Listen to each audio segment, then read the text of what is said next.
Hi, good evening. This is Jackie, my Apex Training. Today is Wednesday, February 19th, 2020. I hope everyone's having a good day.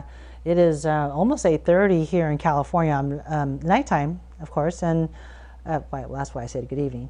Typically, I would vlog earlier in the morning, but things came up and my kids are off school for the week for President's Week, and so there's been a little bit of a hiccup in my schedule. My spouse needed to take care of some errands, and these are the things that happen to us in everyday life, and as long as we're able to demonstrate that plasticity and the patience, we're good to go. Because once we become like irritated and you start having like this kind of foul attitude, it really makes for a long day, and it rubs off on your kids too. I mean, I really believe in action and reaction.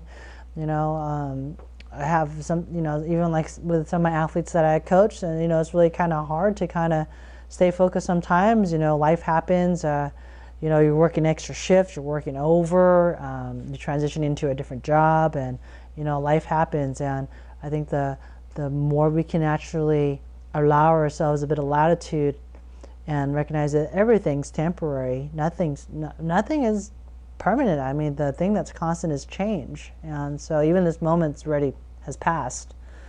And so if we hang on to the things that are bothersome to us, whether it be a grudge or an offense or just the perplexing decision, a moment in time where we felt like, oh gosh, I can't believe that happened. Oh, if I had to do it all over again, just reminiscing and regretting it'll still more your present time. So once you process it, vet it and move forward. We really do, like I've said in the past, our time comes and it's gone. I mean, it's like nighttime now, but for me, I need to honor myself. I need to honor the purpose and the brand of Apex Training is to follow through and be consistent.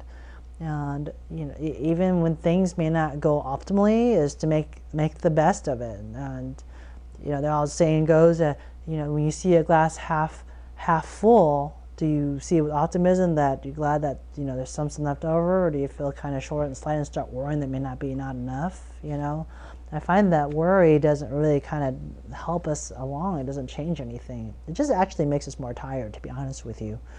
I used to worry quite a bit. I used to, have a chip on my shoulder, and it's kind of really hard to be in that fight or flight state of mind. It's very it raises your cortisol levels and your inflammatory markers. It actually ages us. Our telomeres, which are on our chromosomes, they can only replicate so much. But when it's really under distress, it actually becomes very worry on one's body.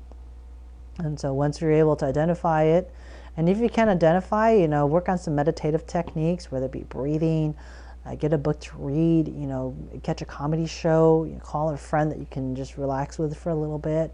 Everyone has a different way of reconstructing, not so much reconstructing, to be able to take their mind out of that terse moment. We can handle brief periods of it, but our body's not meant to handle extended durations of it. So that would be like my point of the day is, when you feel it coming on, take care of it. Don't go to bed with it, because all it's going to do is going to burden your sleep, and the next day you feel like you'd pull it all-nighter. Okay, so just cut yourself a little slack and rest as well as you can. I mean, like the Bible says, like isn't if we're going to get angry, we're going to get angry, but we don't want that wrath to set on our shoulders as we get ready for bed. As we say, that as the sun sets down, you don't want to take it to your next day. All right, well, thank you for listening, and I really appreciate your love and support of Apex Training, and I'll catch up with you guys soon. Have a good evening. Bye. This is Jackie Miles in the house.